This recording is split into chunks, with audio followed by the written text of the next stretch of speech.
Right. It's been 2 years, but I'm back.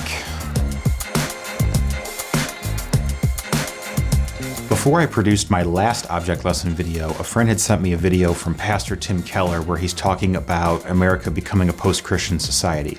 I've been wanting to do a video about that video ever since then, but the timing hasn't felt right to do it until now. It is time! But before we move on, I do want to clarify one thing that I said in my last object lesson video, which was about evangelical support for he who must not be named. Supposing we hit the body with a tremendous, whether it's ultraviolet or just very powerful light. Anyway, here's what I said before. You have forfeited the moral authority. You have taken any last shreds of dignity or leadership that you had left in this country, and you have traded it for a few years of worldly political power. Some people thought that I was criticizing Billy Graham, Rick Warren, and Tim Keller in that segment, but what I was trying to say is that those men are the dignity that's left in evangelicalism. I actually have a lot of respect for those men, and Tim Keller especially, which I hope is going to come across in this video. You're still my enemy tonight, for even enemies can show respect. As an example, Keller has a really good talk on corporate evil and systemic racism that I encourage all Christians to go and watch. He's a reasonable person, engaging in good faith arguments, which is different from some pastors. I don't care what you think about fraudulent Sleepy Joe. He's a sex trafficking, demon-possessed mongrel. He's of the left. He ain't no better than the Pope. True. In fact, it's because I have so much respect for Tim Keller that I felt like I wanted to respond to some of the things that he said in this video from 2019. He makes some really good points, but I think he's also missing some really big issues. So let's dive in. In the talk, he's addressing how the church should respond to an American culture that's increasingly post-Christian, and to his credit, he's honest right at the beginning that he doesn't have all the answers. When you say, how should we live in this time and context? I could make this pretty short by saying, I'm really not totally sure. And that's not a joke. I am not totally sure. This is not a sermon. This is a talk. So here's the basic premise of his talk. Our society has inverted the sources of where we find objective truth and subjective feelings. Throughout history, all cultures believed that truth was something outside, out there. Truth, capital T. And in here we had feelings. Just feelings. We are the first culture in the history of the world in which we are being told, no, truth is in here, and outside are nothing but culturally constructed feelings. So far, no disagreements. I think he's right that America is heading towards post-Christianity, and our sources of truth are becoming inverted. Now, as an Enneagram Type 1, that's a little tough for me. I believe that there are things that are objectively true. If you are a minority of one, the truth is the truth. I mean, I literally have it tattooed on my arm. Omnis qui veritatem audiunt, vocem meam audiunt. Quid est veritas? Yeah, I also have that one. You want answers! I want the truth! You can't handle the truth! I even agree with his assessment of the ramifications that this is having on our culture. Because of this understanding of truth inside and feelings outside, all moral values in our culture are relative. All relationships now are transactional and provisional.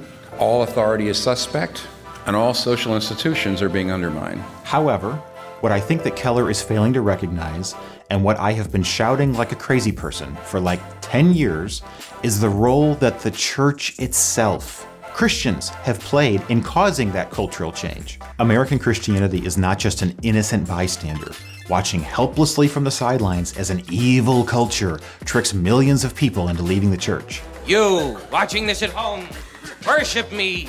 I command you. The church is part of the culture, and because of that, it has played a big role. I went from getting high, getting drunk, to being a son of God, and now, shocker of shocks, I'm rich and famous. At a high level, here's what young people, millennials and Gen Z, have basically been saying. Everything we were taught is a lie. So because we can't trust institutions as a source of truth, we have to find it on our own. My journey took me somewhat further down the rabbit hole than I had intended, and though I dirtied my fluffy white tail, I've emerged enlightened. Putting aside the church for a minute, the younger generations have felt tricked by the American dream in general. Do well in school, so you can go to college, so you can get a good job, so you can have health insurance and stability and the white picket fence. But that dream is no longer tenable for a lot of people. College is significantly more expensive than it was for the boomers and Gen X, and everyone is drowning in student debt. The job market is radically different. The days are gone when you started your career with one company and worked there for 40 years. The health care and health insurance systems are broken, and because of things like systemic oppression, white privilege, etc., it turns out that the American dream isn't really for everyone in the first place. It is impossible, in my judgment, to deal with the indictment of Mr. Baldwin unless one is prepared to deal with him as a white man. Now that's just society in general. Now let's look at younger Christians specifically and some of the truths that we've been taught over the last few decades. As I've mentioned in previous videos, I grew up in a Christian home, went to a Christian school, attended youth group, went to Jesus summer camp. My entire life revolved around the church. Some of these things I'm going to mention were taught explicitly. Some of them were more implicit, but all of them were taught in some form or another. The last thing on earth that I want is to someday stand before God and be accused of misleading his people all over this country. Again, as an Enneagram Type 1 whose main goal in life was to be a good boy and to follow all the rules, I internalized all of this stuff. You're basically looking at a human time capsule of the teachings of the American Evangelical Church since like 1990. I have the receipts. I felt a lot better, and I think God was happier with me too. Truth number 1. Gay people are depraved deviants whose primary goal is to turn as many people gay as possible, and they'll sodomize you in the street just as soon as look at you. In fact, we get the word sodomy from the Bible. Gay people are habitually promiscuous, spending most of their nights hooking up with random strangers in the alleyways behind bars. And they spread AIDS too. I'm often asked, do you think AIDS is God's judgment on homosexuals? No, it's God's judgment on America for embracing a lifestyle that God has condemned. Truth number 2.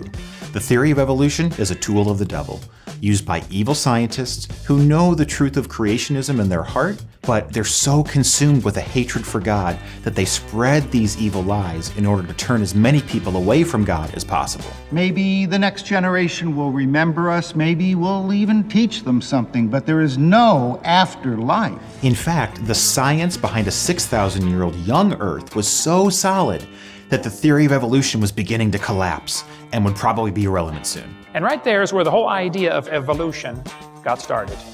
It didn't start with Charlie Darwin. It started with Satan in the Garden of Eden. Truth number 3. Democrats promote an evil agenda, and the Republican Party is the only thing standing in the way of total cultural revolution. This is radical feminism, the agenda that Clinton and Clinton would impose on America. So, you support right-wing policies, you vote for Republican candidates, you picket abortion clinics, and you listen to James Dobson and Rush Limbaugh, not necessarily in that order. You know, I want to be the first preacher to recommend that you watch and listen to Rush Limbaugh. We're not going to give up the American dream and watch idly while it is restructured and transformed. It's not even possible to be a Democrat and a Christian, or Catholic. Catholics aren't saved either. Michael, do you believe in God, the Father Almighty, creator of heaven and earth? I do. Truth number 4. All of the above truths are essential and non-negotiable. Belief in Jesus is inextricably linked with them. It's kind of a reverse no true Scotsman fallacy. If you really believe in Jesus, then you also believe all these other things. Why do you look at the speck of dust in your brother's eye, but ignore the plank in your own? Because of her emails. Yes. So here's what happened. My generation grew up, we left our Christian schools and churches and youth groups, and we went out into the big, bad, scary world, into the culture, and we pretty quickly realized something. We Irish call it malarkey. Thanks for the translation. No, we Irish call it malarkey. None of those truths are actually true. I stood up for you, and you lied to me.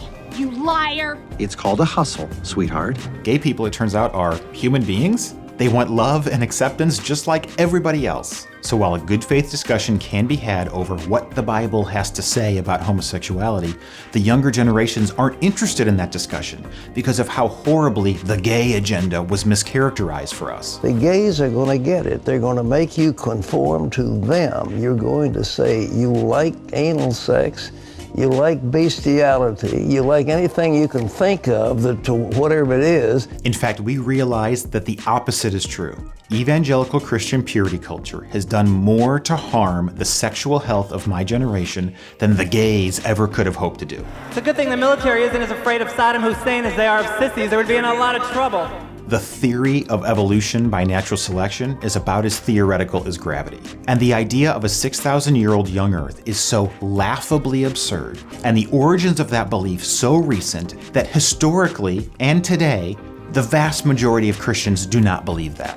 And I remind you that evolution is merely a theory, like gravity or the shape of the Earth. Scientists are just people doing their jobs, following the data wherever it leads them. When you get a different vantage point, it changes your perspective. If not before, then at least the last 6 years have shown us the total depravity of the idea that the Republicans are the party of honor and virtue and leaders of moral character. Jesus Christ, we invoke your name! Amen! Amen! In 2016, then again in 2020, did American Christians bring their subjective feelings in line with objective truth, as Keller has said that societies have always done? But at least we all said, yes, the meaning of life is to sublimate your selfish desires and to align with the truth. Or did they change the very nature of truth to fit what was politically convenient for them at the time? Sean Spicer, our press secretary, gave alternative facts. Conversation. Truth is truth. I don't mean to go like... No, it isn't truth. Truth isn't truth. So, when generations of people grow up and we figure out that all of these objective truths we've been taught for decades, both by secular and religious institutions, turn out to be total bullshit, where else are we supposed to look? If we can't look outward, we're going to look inward. Why is it that a 14-year-old kid who's gone to church and youth group, good evangelical church all his life or her life, and one day comes and says, Mom and Dad, if two gay people love each other, I don't know what's wrong with that. The world has catechized your kid. Here he's referencing the tradition of using catechisms to teach principles of the Christian faith. Things like the Westminster Confession. What is the chief end of man? Man's chief end is to glorify God and to enjoy Him forever. He uses Elsa from Frozen as an example of secular culture catechizing kids. She starts with basically a traditional identity where she's talking about how I have to be a good girl and I have to be careful what everybody says. And then suddenly she throws off her cape and she pulls down her hair and she just gets into this glamorous outfit and she says, I'm going to let it go. And she says, it's time to see what I can do, test the limits and break through. No right, no wrong, no rules for me. I'm free. She actually goes from a traditional identity to a modern identity just like that right in front of you. Can your kids identify that? But I like the song, but I also know what's going on. I know what they were trying to tell me. Do your kids know? Now, as a type 1, I'm a little sensitive to Frozen because it is the perfect example of an unhealthy, rigid, repressed type 1 growing in health towards, surprise, letting go.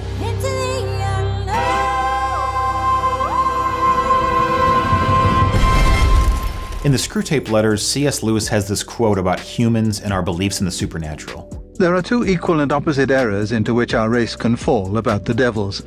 One is to disbelieve in their existence, the other is to believe and to feel an excessive and unhealthy interest in them. I think that's a good analogy for many Christians' view of secular culture. I'm not saying that there's never hidden messages in songs or movies or things like that, but there is not a godless atheist hiding under every rock, waiting to turn America's children away from Jesus. Lies, lies, and more lies. Over the last 30 years, with the explosion of the internet and social media specifically, people now have access to information and other people that they never had access to before. For millennia, the church has had some measure of control over the narrative that it wanted to teach, but now it's starting to lose control of that narrative. From a biblical perspective, I understand why the majority would not agree with the truth. Man is a sinner. Man is in rebellion against his creator. All these scientists are sinners? Well, the poster for David Fincher's The Girl with the Dragon Tattoo has a great tagline. What is hidden in snow comes forth in the thaw. The snow is melting around the American evangelical church, and more people do not like what's coming forth. You're seeing, particularly among the younger generation, this people wandering away from the faith because they see this moral freak show and don't want anything to do with it. Shortly before he left the Southern Baptist Convention, Russell Moore wrote this: "We now see young evangelicals walking away from evangelicalism, not because they do not believe what the church teaches, but because they believe the church itself does not believe what the church teaches." Or as my man crush David French recently summarized what young people are saying to church leaders: "Why should I believe when you so obviously do not?" If the American evangelical church, and especially respected leaders like Tim Keller, can't look in the mirror and honestly assess how the church itself has contributed to this mass exodus, then it's only going to accelerate. Physician, heal thyself. Or to paraphrase a great teacher that some of you may have heard of, take the plank out of your own eye before you worry about the speck in the culture's eye.